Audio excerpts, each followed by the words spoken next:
maintenant. Ça, c'est épique. Bienvenue à l'épisode 1 de la poésie de Fil de poète. Oui, c'est quoi le but de ce podcast-là balado et surtout en vidéo maintenant? C'est que dans le fond, j'ai déjà fait une audio. Hier, dans le fond, j'ai produit une audio sur mon premier balado qui s'appelait La poésie de Fil de poète, mais qui c'était mon premier poème de tous. Je vais le considérer comme un bonus, un épisode bonus, parce que j'ai décidé de comme refaire le premier épisode de la saison 1 pour la simple raison que maintenant, je vais le faire en vidéo. Donc, en vidéo, je vais partager ma vidéo, je vais extraire le son, je vais le mettre sur Spotify. Comme ça, je vais pouvoir partager ça partout. Et en même temps, ben moi, c'est simple. Hein, ça va être... c'est pas que j'ai pas de préparation, c'est que je vais vous parler comme ça. Moi, je vais vous dire qu'est-ce que j'en pense. Et je vais vous partager mes poèmes vraiment là que j'ai écrits en ordre chronologique. Donc, dans mon téléphone, du premier jusqu'au dernier. J'en ai beaucoup. Et je veux vraiment vous partager mon évolution en poésie.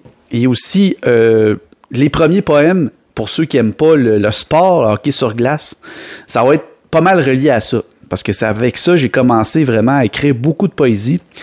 L'histoire rapide, c'est que dans le fond, j'avais écrit mes vœux de mariage pour le premier poème. C'est que j'ai écrit mes vœux de mariage. Et ma femme m'a tellement inspiré que j'ai écrit un poème, un genre de petit poème. Et là, je me suis découvert un talent. Ben, je le savais que je l'avais. C'est juste que je le repoussais. Mais tout le monde le sait. En principe, je l'ai dit souvent, ça. Soit dans des vidéos ou dans... Je l'ai souvent écrit. Et en gros, pour dire que lorsque j'ai commencé à écrire des poèmes, à un moment donné, je me suis dit, je vais écrire un poème sur le hockey, puis je vais appeler à la radio sportive, puis je vais lire mon poème au chroniqueur, à la personne qui faisait la radio. Et il a tellement été estomaqué qu'en en faisant une blague, j'ai dit, je vais t'écrire des poèmes à tous les matchs de hockey et je vais vraiment te le faire. Après un match de hockey, je vais t'écrire un poème et puis je vais t'appeler. Puis là, il m'avait fait une tribune, puis là, je pouvais lire un poème en ligne, ou des fois, c'est lui qui lisait quand je pouvais pas. Donc, voilà, c'est simplement ça. Donc, à partir de ce moment-là, octobre, jusque je vous dirais au mois de décembre, là, c'était 3-4 fois semaine, j'écrivais un poème pour j'avais comme une petite chronique à la radio. C'était à BPM Sport, au 91.9 FM, ici à Montréal, à Québec.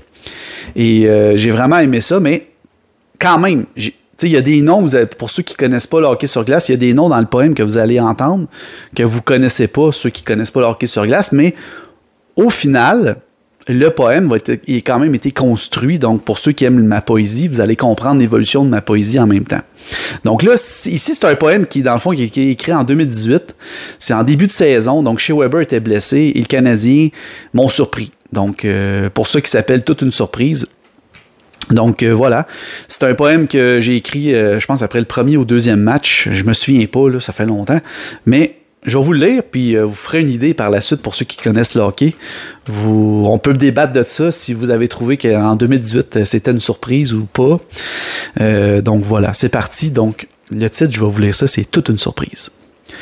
Moi qui étais le premier à dire que le CH serait mauvais, je me suis pas méfié de ce que Marc Bergevin cachait. Pourtant, beaucoup de gens le jugeaient, mais c'était avant de voir tous les changements dont il parlait, qui semblaient être du noir. Mais on dirait qu'il a bien fait ses devoirs, et que toute la recette semble avoir pris. Maintenant, nous voyons de l'espoir dans cette équipe tant rajeunie. Alors que tout leur réussit, le mauvais sort semble détruit. J'espère rester aussi surpris de toute cette équipe qui n'est supposément pas reconstruite. En espérant garder cette attitude, les joueurs vont continuer à se battre en chassant la platitude et les fameux désastres. Que l'on a connu l'an passé, ne devenons pas lassés, il faut continuer à être estomaqué. Voilà, j'espère que tu as apprécié cette lecture de poème qui était mon deuxième poème officiellement dans toute ma liste de mon téléphone. Donc c'est un poème qui parle en gros que j'ai été surpris du début de saison. Je m'attendais qu'on soit aussi mauvais que la saison passée. Je pense qu'il avait connu un bon début de saison. Je suis pas sûr cette année-là, si on a fait les séries, par exemple, Ça fait tellement longtemps que j'ai écrit ça. Il aurait fallu que je fasse une chose, il aurait fallu que je fasse à chaque poème, il aurait fallu que je marque un petit texte qui explique pourquoi j'ai écrit ça, mais je le fais maintenant, mais avant, je le faisais pas. Donc, ça va être plus facile éventuellement quand on va se rendre plus loin. En même temps, ça me remet dans mes pensées dans ce temps-là. Mais tu sais, on s'entend que mon poème est assez simple. Les mots utilisés sont simples.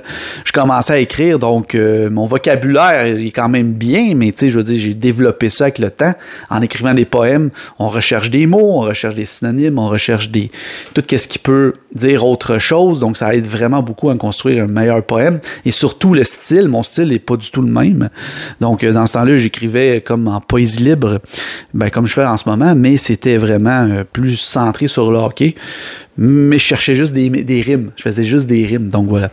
Si vous avez bien aimé ça, dites-moi en commentaire, dites-moi, et surtout likez, parce que là, je vais vous dire rapidement, c'est que cette vidéo, c'est une vidéo et l'audio va se retrouver sur Spotify, YouTube, peut-être TikTok et sur Facebook, sur ma page. Donc, je sais pas comment je vais faire ça, mais je vais tout séparer ça.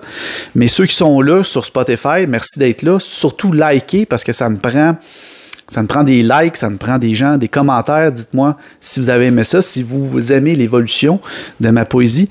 Et surtout, abonnez-vous si vous aimez ça. Et ceux qui sont sur les autres réseaux sociaux, n'hésitez pas à faire le plus, abonnez-vous, de faire le j'aime, le like, le pouce bleu, toutes ces choses-là. Ça m'aide énormément à avoir de la visibilité. Et surtout, à continuer à me motiver à faire ça. Là, je suis vraiment, pour vrai, là je pense que j'ai mis le doigt dessus. Ce projet-là, il vraiment, là, m'intéresse grandement. Et si vous aimez ma poésie, je vous invite à aller sur Amazon ou dans le lien, il va sûrement avoir un lien soit dans la description ou sur mon profil.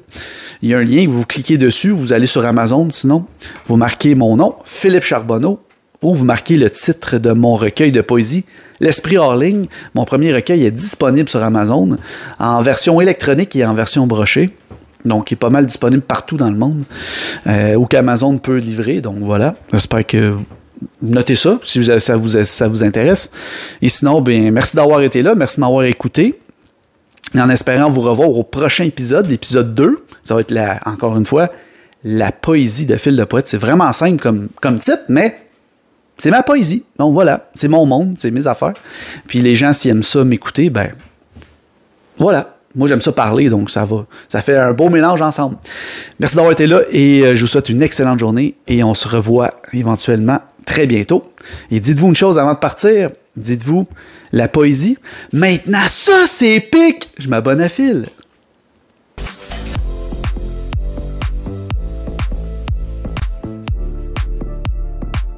Maintenant, ça c'est épique!